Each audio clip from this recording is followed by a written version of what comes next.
Assalamualaikum warahmatullahi wabarakatuh. Perkenalkan, nama saya Lulu Mukaromah, NIM 1901026. Saya di sini akan menjelaskan tentang kepemimpinan dalam berwirausaha.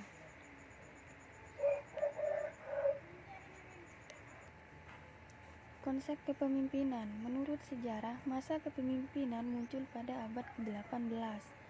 Kepemimpinan adalah proses mempengaruhi aktivitas-aktivitas sebuah kelompok yang diorganisasi ke arah pencapaian tujuan. Kepemimpinan merupakan kemampuan untuk mempengaruhi perilaku seseorang atau sekelompok untuk mencapai tujuan tertentu pada situasi tertentu.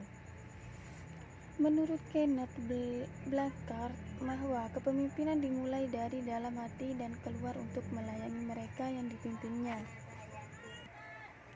Tugas utama dan peran pemimpin. Menurut James, tugas utama seorang pemimpin adalah seorang pemimpin bertanggung jawab untuk bekerja dengan orang lain, salah satu dengan atasannya, staf atau atasan lain dalam organisasi sebaik di luar organisasi. Yang kedua, seorang pemimpin bertanggung jawab untuk menyusun tugas. Yang ketiga, seorang pemimpin harus bisa menyusun tugas dengan mendahulukan prioritas.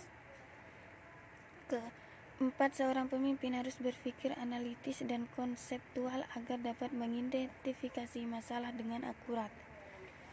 Kelima, seorang pemimpin harus menjadi mediator atau penengah. Keenam, pemimpin harus mampu mengajak dan melakukan kompromi. Keenam, seorang pemimpin harus dapat memecah masalah.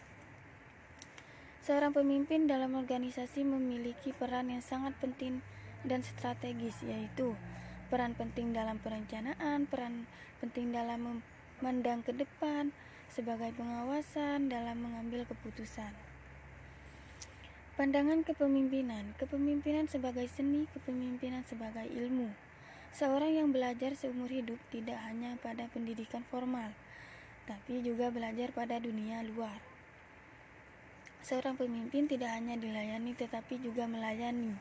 Seorang pemimpin memberi energi positif karena setiap orang punya energi dan semangat.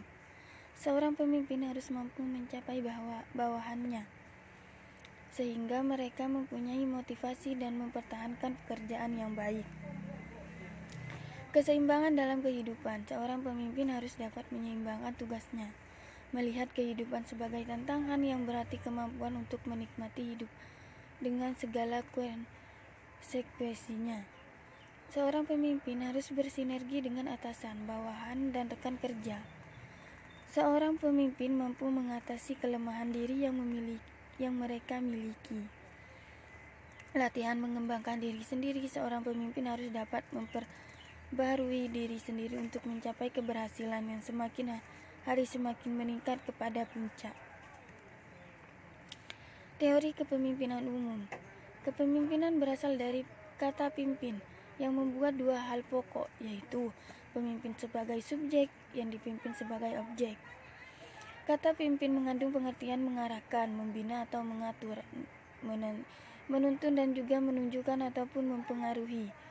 Secara umum, teori dikelompokkan menjadi dua, yaitu teori deskriptif dan teori preskriptif. Teori kepemimpinan juga dapat dikelompokkan berdasarkan aspek dari kepemimpinan yang dibahas dalam suatu teori, antara lain teori kepemimpinan umum, teori gaya kepemimpinan, teori kekuasaan, teori kepengikutan, teori memotivasi pengikut, teori membuat keputusan, teori etika kepemimpinan. Adapun konsep kepemimpinan kewirausahaan, kepemimpinan masih merupakan salah satu kunci dalam kesuksesan seorang wirausahawan. Terlebih lagi di masa-masa saat ini. Sebagai pemimpin, kita harus melewati masa sukar untuk mengalahkan keagamaan, egois, sikap bermalas-malasan, pengendalian diri, dan lain-lain. Tahapan-tahapan yang harus dilewati sebelum memimpin orang lain. Yang pertama, karakter pemimpin wirausaha. Kedua, fungsi kepemimpinan dalam wirausaha. Ketiga, implementasi prinsip-prinsip kepemimpinan. Sekian presentasi dari kami, kurang lebihnya mohon maaf. Wassalamualaikum warahmatullahi wabarakatuh.